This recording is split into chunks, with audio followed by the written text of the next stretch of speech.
अस्सलाम वालेकुम बच्चों। हमारा नेक्स्ट टॉपिक है पेज नंबर 169 पे, जिसमें हम प्रोटोस्टोम्स और ड्यूटेरोस्टोम्स का डिफरेंस देखेंगे।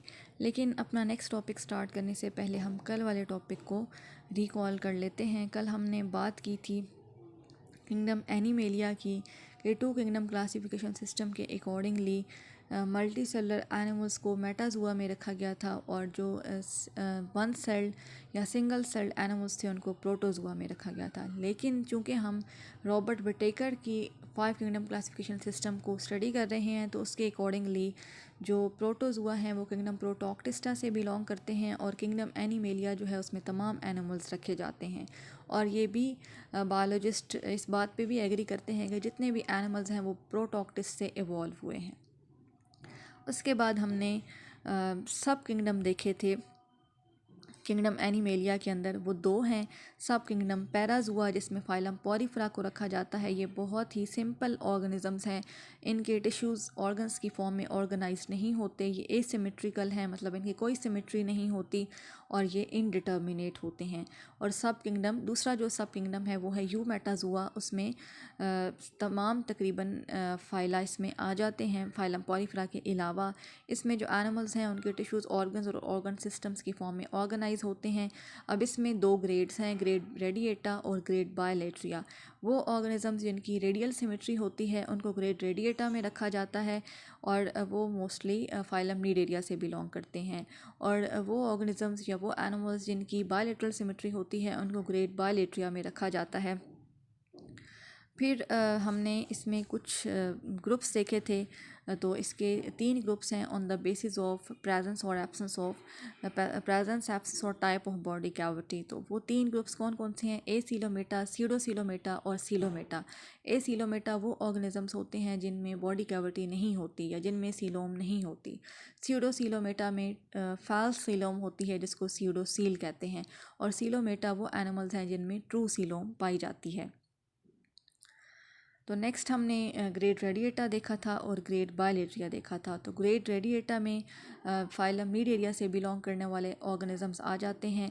इन एनिमल्स के अंदर ये एबिलिटी होती है कि इनको जिस भी साइड से आप कट करने की कोशिश करें तो ये 2 इक्वल हाफ्स में डिवाइड हो जाते हैं, क्योंकि इनके body parts around a central axis इस तरह से अरेंज होते हैं कि आप किसी भी प्लेन पे इनको कट करके 2 इक्वल हाफ्स में या 2 इक्वल मिरर इमेजेस में डिवाइड कर सकते हैं। तो इनकी रेडियल सिमेट्री होती है। नेक्स्ट ग्रेड बायलेट्रिया हमने देखा था। इस ग्रुप के एनिमल्स में बायलेटरल सिमेट्री होती है। इनकी राइट साइड लेफ़्ट साइड के से बिल्कुल मिलती जुलती है या बिल्कुल सेम होती हैं इनकी दोनों साइड्स। इनमें एंटीरियर और पोस्टीरियर एंड्स होते हैं, और इनको 2 इक्वल हाफ्स में हम डिवाइड उसी सूरत में कर सकते हैं जब हम सिर्फ एक ही प्लेन पे इनको कट करें। तो इसमें आपके पास phylum Platyhelminthes, Nematoda, Annelida, Mollusca, Arthropoda, Echinodermata, Hemichordata और कॉर्डेटा के ऑर्गेनिजम्स आ जाते हैं। जो फाइलम इकानोडर्मेटा के ऑर्गेनिजम्स हैं उन्होंने सेकेंडरली रेडियल सिमेट्री डेवलप कर ली है, लेकिन उनके लार्वा के अंदर बायलेटरल सिमेट्री ही होती है। एडल्ट में रेडियल सिमेट्री डेवलप करने का मकसद ये था कि इनका मोड ऑफ लाइफ इस तरह का है कि ये मोस्टली इन्होंने चारों मतलब इन्होंने हर तरफ से सेंस करना होता है। तो सेंस ऑर्गन्स ये बेनिफिट होता है रेडियल सिमेट्री का कि sense organs around the body distributed होते हैं, लेकिन बायलेटरल सिमेट्री जिन ऑर्गेनिजम्स में होती है उनके सेंस ऑर्गन्स लोकलाइज्ड होते हैं। तो इनका मोड ऑफ लाइफ इस तरह का था कि इन्हें रेडियल सिमेट्री रिक्वायर्ड थी, तो ये सेकेंडरली डेवलप हुई है, लेकिन लार्वा में बायलेटरल सिमेट्री ही होती है। तो ग्रेड बायलेट्रिया में फिर 3 ग्रुप्स हैं, एसिलोमेटा, सीडोसिलोमेटा और सीलोमेटा। ठीक हो गया। तो नेक्स्ट आपके पास है प्रोटोस्टोम्स और ड्यूटेरोस्टोम्स का डिफरेंस। अब प्रोटोस्टोम्स में क्लेवेज या डिवीजन जाइगोट की स्पाइरल होती है और डिटर्मिनेट होती है, जबकि ड्यूटेरोस्टोम्स में क्लेवेज रेडियल होती है और इनडिटर्मिनेट होती है। ये नेक्स्ट आप इसकी एक्सप्लेनेशन अभी देख लेंगे, तो मैं वहीं पे ही एक्सप्लेन कर देती हूँ कि स्पाइरल और रेडियल क्लेवेज क्या होती है और डिटर्मिनेट और इनडिटर्मिनेट क्लेवेज क्या होती है। फिर सेकंड इसका जो आपके पास पॉइंट है वो है डेवलपमेंट के दौरान इन एनिमल्स में माउथ ब्लास्टोपोर से बनता है या फिर इसके एंटीरियर मार्जिन से बनता है, लेकिन जो ड्यूटेरोस्टोम्स हैं उनमें माउथ डिस्टेंस पे बनता है टू द ब्लास्टोपोर, और ब्लास्टोपोर हमेशा एनस में कन्वर्ट होता है। ठीक है, तो प्रोटोस्टोम्स में जो ब्लास्टोपोर है ये डेवलपमेंट के दौरान ब्लास्टोपोर बनता है, तो ब्लास्टोपोर माउथ में कन्वर्ट हो जाता है, और ड्यूटेरोस्टोम्स में ब्लास्टोपोर एनस में कन्वर्ट होता है और माउथ ब्लास्टोपोर से फासले पे बनता है, इससे post distance anterior to the blastopore. ठीक है, ब्लास्टोपोर से आगे की तरफ डिस्टेंस पे माउथ बनेगा। थर्ड डिफरेंस है सीलोम या बॉडी कैविटी, इसमें मीजोडर्म की सप्लेटिंग से बनती है, इसको शाइदोसेलस सीलोम फॉर्मेशन कहते हैं, और ड्यूटेरोस्टोम्स में सीलोम जो है वो आर्केंटीरॉन की आउट पाउचिंग से बनती है, इसको एंटेरोसेलस सीलोम फॉर्मेशन कहते हैं। ये दो हाइपोथेसिस थे जो दिए गए थे सीलोम फॉर्मेशन के लिए। तो शाइदोसेलस सीलोम फॉर्मेशन प्रोटोस्टोम्स में होती है और इसके अकॉर्डिंगली मीजोडर्म सप्लिट होती है, तो तब सीलोम या बॉडी कैविटी बनती है, जबकि ड्यूटेरोस्टोम्स में आर्केंटीरॉन की आउट पाउचिंग से सीलोम बनती है, तो इसको एंटेरोसेलस हाइपोथेसिस कहते हैं या एंटेरोसेलस सीलोम फॉर्मेशन कहते हैं। फोर्थ पॉइंट है आपके पास डिफरेंस में कि मीजोडर्म ब्लास्टोपोर के एंटीरियर लिप से बनती है, और ड्यूटेरोस्टोम्स में मीजोडर्म जो गट डेवलप हो रही होती है उसकी वॉल से बनती है, जिसको आर्केंटीरॉन कहते हैं उस गट को। ठीक है, फिफ्थ पॉइंट है इसमें आपके पास एस्कीहेलमिन्थीज, एनालिडा, मोलस्का और आर्थ्रोपोडा के से बिलोंग करने वाले एनिमल्स आ जाते हैं, और ड्यूटेरोस्टोम्स में एनिमल्स जो कि फाइलम इकानोडर्मेटा, हेमिकॉर्डेटा और कॉर्डेटा से बिलोंग कर रहे हैं वो आ जाते हैं। ठीक है, तो ये आपको डायग्राम के ज़रिए दिखाया गया है कि प्रोटोस्टोम्स जो हैं इनमें स्पाइरल क्लेवेज हो रही है और डिटर्मिनेट क्लेवेज है। इसमें जो सीलोम बन रही है ये मीजोडर्म के सप्लिट होने से बन रही है, जैसा कि ये आपने थर्ड पॉइंट में देखा था। इसको शाइदोसेलस सीलोम फॉर्मेशन कहते हैं। मीजोडर्म ये आपको ब्लू कलर की दिखाई गई है और ये येलो कलर का आपको ब्लास्टोपोर दिखाया जा रहा है, तो इसमें जो सीलोम है वो ऑरेंज कलर की है, तो ये मीजोडर्म के सप्लिट होने से या टूटने से बन रही है, इसको शाइदोसेलस सीलोम फॉर्मेशन कहते हैं। अब आप देख सकते हैं कि ये माउथ जो है ये ब्लास्टोपोर के रीजन से ही माउथ बन रहा है और इसका जो ऑपोजिट एंड है वहाँ से एनस बन रहा है। तो ये तो प्रोटोस्टोम्स हो गए। ड्यूटेरोस्टोम्स में आप देखें जो क्लेवेज है वो रेडियल क्लेवेज है और जो सीलोम है वो गट की आउट पाउचिंग से बन रही है, ये येलो कलर की। इसका जो एंटीरियर एंड है ये ब्लास्टोपोर है जहाँ से सेल्स अंदर की तरफ जा रहे हैं, और ये जो ऑरेंज कलर की आपको नज़र आ रही है ये सीलोम है जो कि गट की आउट पाउचिंग से बनती है, इसको एंटेरोसेलस सीलोम फॉर्मेशन कहते हैं। अब आप देख सकते हैं कि ब्लास्टोपोर के रीजन से इसमें एनस बन रहा है और इसका जो एंटीरियर एंड है थोड़े डिस्टेंस पे ब्लास्टोपोर से उससे माउथ बन रहा है। ये इन्होंने आपको इकाइनोडर्म दिखाए हुए हैं और ये आपको इन्होंने फ़िश दिखाई हुई है। ठीक है, तो ये दोनों ही ड्यूटेरोस्टोम्स हैं और इनमें जो सीलोम फॉर्मेशन है वो गट की आउट पाउचिंग से होती है, मतलब एंटेरोसेलस सीलोम फॉर्मेशन है, और मीजोडर्म जो है ये आर्केंटीरॉन की वॉल से बनती है। ठीक है, ड्यूटेरोस्टोम्स के अंदर, जबकि प्रोटोस्टोम्स में मीजोडर्म ब्लास्टोपोर के एंटीरियर लिप से बनती है। अब हम देख लेते हैं कि स्पाइरल और डिटर्मिनेट क्लेवेज क्या होती है। तो स्पाइरल और डिटर्मिनेट क्लेवेज वो क्लेवेज है जिसमें क्लेवेज की जो लाइंस हैं या प्लेन्स हैं वो सिमेट्रिकल नहीं होती। ठीक है, जबकि बल्कि ये डायगोनल होती हैं टू द पोलर एक्सिस। अब डायगोनल का मतलब होता है ऑब्लिक या स्लैश, जो तिरछी किस्म की होगी, जो प्लेन होगा तिरछा उसको डायगोनल कहते हैं, और इसमें अनईक्वल सेल्स आपके पास बनते हैं around the axis of polarity and all the blastomeres have determined role to play in the formation of embryo. मतलब हर ब्लास्टोमेयर को पता होता है कि उसने नेक्स्ट अब क्या रोल प्ले करना है एम्ब्रियो की फॉर्मेशन में। तो इस हम कह सकते हैं कि हर ब्लास्टोमेयर की फेट जो होती है, या उस फेट का मतलब होता है किस्मत, फोर टोल्ड मीन उसे पहले से ही पता होती है, तो इसको डिटर्मिनेट क्लेवेज कहते हैं। तो स्पाइरल क्लेवेज मैं दोबारा से रिपीट कर देती हूँ कि इसमें जो प्लेन ऑफ क्लेवेज है वो सिमेट्रिकल नहीं होता बल्कि डायगोनल होता है, और इससे जो सेल्स बनते हैं क्लेवेज के, वो क्लेवेज के दौरान वो अनईक्वल सेल्स होते हैं। और ब्लास्टोमेयर्स को अपना रोल पहले से ही पता होता है कि उन्होंने फॉर्मेशन ऑफ एम्ब्रियो में क्या किरदार अदा करना है। तो ये आपको स्पाइरल क्लेवेज नज़र आ रही है। नेक्स्ट जब हम बात करते हैं ड्यूटेरोस्टोम्स की, तो उनमें रेडियल और इनडिटर्मिनेट क्लेवेज होती है। अब रेडियल क्लेवेज क्या होती है, इसमें प्लेन ऑफ क्लेवेज सिमेट्रिकल होता है, और tier of cells mean layer of cells on top of each other, एक दूसरे के ऊपर सेल्स की लेयर्स बनती हैं जैसा कि ये आपको नज़र आ रही हैं, और सेल्स भी इक्वल आपको डिवाइड होते हुए नज़र आ रहे हैं। और इसमें हर ब्लास्टोमेयर की फेट प्री डिटर्मिन्ड नहीं होती, मतलब पहले से सेल को नहीं पता होता कि मैंने नेक्स्ट क्या बनाना है, ठीक है। और हर ब्लास्टोमेयर, अगर आप इस स्टेज में से कोई भी ब्लास्टोमेयर अलहदा कर दें तो वो कंप्लीट एम्ब्रियो बना सकता है। ये जैसा कि आप ये अगर आप एक्सपेरिमेंट नेक्स्ट इंशाल्लाह देखेंगे सेकेंड ईयर में, उसमें आपको ये हैंस पीमैन वगैरह के एक्सपेरिमेंट के थ्रू क्लियर हो जाएगा कि अगर एक ब्लास्टोमेयर एम्ब्रियो बनते हुए आप निकाल लें तो उस ब्लास्टोमेयर में कंप्लीट इंस्ट्रक्शंस होती हैं जो कि एक मुकम्मल एम्ब्रियो को बना सकती हैं। तो ये आपको क्लियर हो गया होगा कि जो रेडियल क्लेवेज है उसमें प्लेन ऑफ क्लेवेज सिमेट्रिकल होता है, इक्वल सेल्स बनते हैं, और सेल्स की लेयर्स एक दूसरे के ऊपर नीचे में on the top of each एक दूसरे के ऊपर बनती हैं, और हर ब्लास्टोमेयर की फेट प्री डिटर्मिन्ड होती है, प्री डिटर्मिन्ड नहीं होती, बल्कि जैसे जैसे क्लेवेजेस होती हैं तो सेल जो है वो डिफ्रेंशिएट होते हैं। नेक्स्ट हम बात कर लेते हैं डिप्लोब्लास्टिक और ट्रिप्लोब्लास्टिक ऑर्गेनाइजेशन की।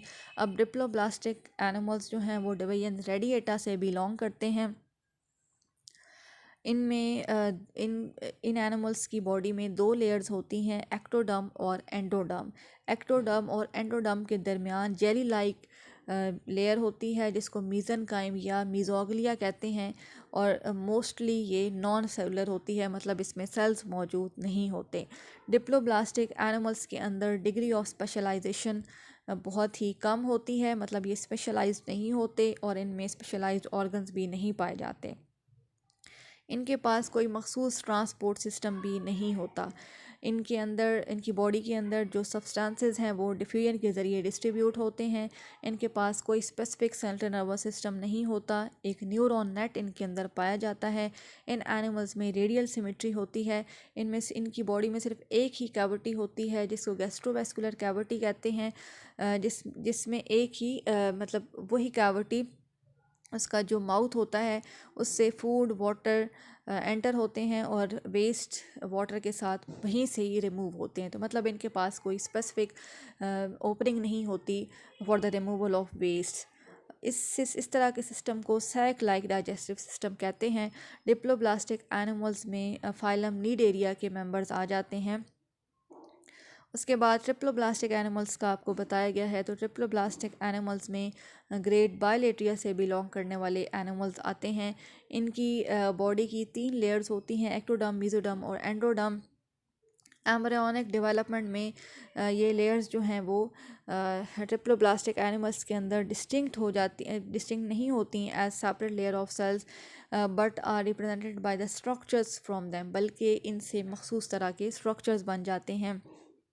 इनमें हायर डिग्री ऑफ स्पेशलाइजेशन पाई जाती है, या ग्रेटर डिग्री ऑफ स्पेशलाइजेशन पाई जाती है। इनमें स्पेशलाइज्ड ऑर्गन्स और ऑर्गन सिस्टम्स होते हैं। स्पेशल ट्रांसपोर्ट सिस्टम होता है जो कि ब्लड वेस्कुलर सिस्टम होता है, और उससे मॉलिक्यूल्स जो हैं वो ट्रांसपोर्ट होते हैं बॉडी के अंदर।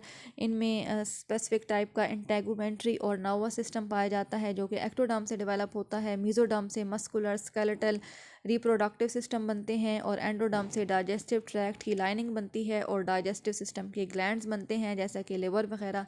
तो ये पहले भी मैं जिक्र कर चुकी हूँ कि इन एनिमल्स के अंदर जो लेयर्स हैं, जर्म लेयर्स, एक्टोडर्म, मेसोडर्म और एंडोडर्म, एज सच लेयर्स नहीं होती, बल्कि उन लेयर्स से स्पेसिफिक तरह के ऑर्गन्स और स्ट्रक्चर्स बने हुए होते हैं। तो आपने देख लिया है कि एक्टोडर्म से स्किन, इंटेगुमेंट्री का मतलब होता है स्किन और नर्वस सिस्टम बनता है। मेसोडर्म से मस्कुलर स्केलेटल रिप्रोडक्टिव सिस्टम बनता है, और एंडोडर्म से डाइजेस्टिव ट्रैक्ट की लाइनिंग बनती है और ग्लैंड्स बनते हैं। इन डाइजेस्टिव सिस्टम जो है इनका ट्यूब लाइक होता है कि इसके एंटीरियर एंड पे माउथ होता है और पोस्टीरियर एंड पे एनस होता है। तो ट्रिप्लोब्लास्टिक एनिमल्स में आपके पास 3 तरह के ग्रुप्स आ जाते हैं, एसीलोमेट, स्यूडोसीलोमेट और सीलोमेट। एसीलोमेट में फाइलम प्लेटीहेल्मिन्थीस के मेंबर्स आ जाते हैं। इनके अंदर कोई बॉडी कैविटी नहीं होती, और मेसोडर्म लूज सेलुलर टिश्यू की फॉर्म में होती है, जिसको मीजनकाइम या पेरेनकाइमा कहते हैं, जो कि एक्टोडर्म और एंडोडर्म के दरमियान मौजूद होती है। एसीलोमेट में गट सैक टाइप होती है और कोई स्पेशल ट्रांसपोर्ट सिस्टम नहीं होता, सिर्फ एक्सक्रीटरी सिस्टम इनमें वेल डेवलप्ड होता है for the transport of excretory products. इस सिस्टम में अगर आप देखें तो आपको फ्लेम सेल्स नज़र आएंगे, एक्सक्रीटरी डक्ट्स नज़र आएंगी और एक्सक्रीटरी पोर्स नज़र आएंगे, लेकिन नर्वस सिस्टम इनमें वो भी कुछ हद तक डेवलप होता है। तो एसीलोमेट में फाइलम प्लेटीहेल्मिन्थी से बिलोंग करने वाले ऑर्गेनिजम्स आ जाते हैं, जिनमें बॉडी कैविटी या सीलोम नहीं होगी, सिर्फ मेसोडर्म होगी और वो लूज सेलुलर टिश्यू की फॉर्म में होगी, जिसको पेरेनकाइमा या मेसेनकाइम कहते हैं, और ये एक्टोडर्म और एंडोडर्म के दरमियान मौजूद होगी। और ये एक पैकिंग बनाती है जो कि इंटरनल ऑर्गन्स के गिर्द मौजूद होती है और एनिमल्स को सपोर्ट और प्रोटेक्शन प्रोवाइड करती है। तो इस तरह के एनिमल्स को हम एसीलोमेट कहते हैं। इनकी गट सैक टाइप होती है, कोई स्पेशल ट्रांसपोर्ट सिस्टम नहीं है, सिर्फ एक्सक्रीटरी सिस्टम वेल डेवलप है, और वो किस फॉर्म में है, फ्लेम सेल्स, एक्सक्रीटरी डक्ट्स और एक्सक्रीटरी पोर्स की फॉर्म में, और इनमें नर्वस सिस्टम भी वेल डेवलप होता है। स्यूडोसीलोमेट्स, अब इसमें एस्कीहेल्मिन्थीस से बिलोंग करने वाले ऑर्गेनिजम्स आ जाते हैं। इनकी जो स्पेस है बॉडी वॉल और डाइजेस्टिव ट्यूब के दरमियान, उसको हम स्यूडोसीलोम कहते हैं या फॉल्स बॉडी कैविटी कहते हैं। यह आप जैसे फिगर में देख सकते हैं। अब ये आपको जो वाइट कलर का सेक्शन नज़र आ रहा है, ये ब्लास्टोसील है, जो कि बॉडी वॉल के दरमियान, और ये इसकी डाइजेस्टिव ट्यूब है जिसके साथ गट लिखा हुआ है, उसके दरमियान ये मौजूद है। स्यूडोसीलोम ट्रू सीलोम जैसी नहीं होती, because it is not lined by coelomic epithelium, क्योंकि इसके गिर्द सीलोमिक एपिथेलियम मौजूद नहीं है, जो कि सीलोमेट में आपको नज़र आएगी। इसका कोई कनेक्शन नहीं होता रिप्रोडक्टिव और एक्सक्रीटरी ऑर्गन्स के साथ। It develops from the blastocoel of the embryo, ये एम्ब्रियो की ब्लास्टोसील से डेवलप होती है। And it is bounded externally by the muscles, इसकी बाहर वाली साइड पे मसल्स होते हैं, and internally by the cuticle of intestine, और अंदर की तरफ इंटेस्टाइन मौजूद होती है। तो एनिमल्स जो कि स्यूडोसीलोम जिनके अंदर मौजूद होती है उनको स्यूडोसीलोमेट्स कहते हैं। फिर जब हम सीलोमेट्स की बात करते हैं तो इनमें सीलोम बॉडी वॉल के दरमियान और एलिमेंट्री कैनाल के दरमियान मौजूद है, and is lined by mesoderm. ये आप अपनी इस फिगर में देख सकते हैं। आपको सीलोम ये वाइट सा सेक्शन नज़र आ रहा है, बाहर इसकी ये कह रहे हैं कि इसके बाहर ये मेसोडर्म मौजूद है, तो ये मेसोडर्मल लाइनिंग आपको ऑरेंज कलर की नज़र आ रही है, और उसके बाहर एक्टोडर्म है। मेसोडर्म स्प्लिट हो जाती है 2 लेयर्स में। आउटर लेयर को पेराइटल लेयर कहते हैं, और inner layer which underlies the body wall, underlies का मतलब है जो कि बॉडी वॉल के नीचे मौजूद है, and the visceral layer which cover the alimentary canal, और जो विजरल लेयर है वो एलिमेंट्री कैनाल को सराउंड कर रही होती है। और कैविटी जो इनके दरमियान मौजूद होती है उसको हम क्या कहते हैं, coelom. It is filled with fluid called coelomic fluid, इसके अंदर फ्लूइड होता है जिसको सीलोमिक फ्लूइड कहते हैं, और जिन एनिमल्स में ये सीलोम या ट्रू बॉडी कैविटी मौजूद होती है उनको सीलोमेट्स कहते हैं। और ये एनिमल्स एनालिड्स से कॉर्डेट्स तक जितने भी फाइला हैं वो सीलोमेट्स हैं। सीलोमेट में गट कि बहुत कॉम्प्लेक्स होती है और न्यूरोसेंसरी सिस्टम वेल डेवलप होता है। इसके अलावा एक्सक्रीटरी, सर्कुलेटरी, रेस्पिरेटरी और रिप्रोडक्टिव सिस्टम्स भी वेल डेवलप्ड हैं। तो ये अगर आप फिगर में देखना चाहें तो ये आपको ए सीलोमेट नज़र आ रहे हैं। इनकी आउटर वॉल को एक्टोडर्म कहते हैं, इनर वॉल को एंडोडर्म, ये गट के साथ जो है वो एंडोडर्म है, और दरमियान में आपको नज़र आ रही है मीज़न काइम या पेरेन्काइमा, ये मीज़ोडर्म है। ये लूज सेलुलर टिश्यू की फॉर्म में होती है और ये एक्टोडर्म और एंडोडर्म के दरमियान स्पेस को फिल करती है और इंटरनल ऑर्गन्स के गिर्द पैकिंग बनाती है, जिससे एनिमल को सपोर्ट और प्रोटेक्शन मिलती है। तो ये मीज़ोडर्मल ऑर्गन्स हैं, इनके गिर्द मीज़ोडर्म जो है वो लूज सेलुलर टिश्यू की फॉर्म में, मीज़नकाइम या पेरेन्काइमा की फॉर्म में मौजूद है। फिर हमने स्यूडोसीलोमेट्स की बात की है, तो इनमें फाल्स सीलोम होती है जो कि which fills the space between the body wall, जो कि बॉडी वॉल और डाइजेस्टिव ट्यूब के दरमियान स्पेस जो होती है उसको हम स्यूडोसील कहते हैं, और इन ऑर्गेनिजम्स को स्यूडोसीलोमेट्स कहते हैं। ये आपको जैसे कि नज़र आ रहा है, बाहर इसकी बॉडी वॉल है और फिर इसके अंदर जो है ये एंडोडर्म या गट है, जिसके दरमियान में ये जो स्पेस है ये स्यूडोसील कहलाती है, और ये ऑर्गेनिज्म जो हैं ये स्यूडोसीलोमेट्स कहलाते हैं। ये ब्लास्टोसील से बनती है। जो एम्ब्रियो जब बन रहा होता है उस दौरान जो ब्लास्टोसील होती है वही स्यूडोसील में कन्वर्ट हो जाती है। इसका रिप्रोडक्टिव और एक्सक्रीटरी ऑर्गन्स के साथ कोई भी कनेक्शन नहीं होता, और इसकी बाहर वाली साइड पे आपको मसल्स नज़र आएंगे और अंदर वाली साइड पे आपको इंटेस्टाइन नज़र आएगी, ये वाली, ठीक है। तो इसकी बाहर वाली साइड पे आपको ये मीज़ोडर्मल जो मसल्स हैं वो दिखाई देंगे। फिर हमने सीलोमेट की बात की थी, तो ये ट्रू सीलोम है जो कि बॉडी वॉल और एलिमेंट्री कैनाल के दरमियान में मौजूद है, और इसको मीज़ोडर्म ने सराउंड किया होता है या लाइंड होती है मीज़ोडर्म से। जब मीज़ोडर्म स्प्लिट होती है तो वो 2 लेयर्स में कन्वर्ट हो जाती है। आउटर लेयर को पेराइटल लेयर कहते हैं, जो कि बॉडी वॉल को अंडरलाई कर रही है, मतलब उसके नीचे मौजूद है, और अंदर वाली लेयर को विज़रल लेयर कहते हैं, जो कि एलिमेंट्री कैनाल को सराउंड कर रही है। तो इनके दरमियान में ये जो वाइट सी कैविटी है ये सीलोम है, जो कि सीलोमिक फ्लूइड से फिल हो जाती है। तो ये ट्रू सीलोम है।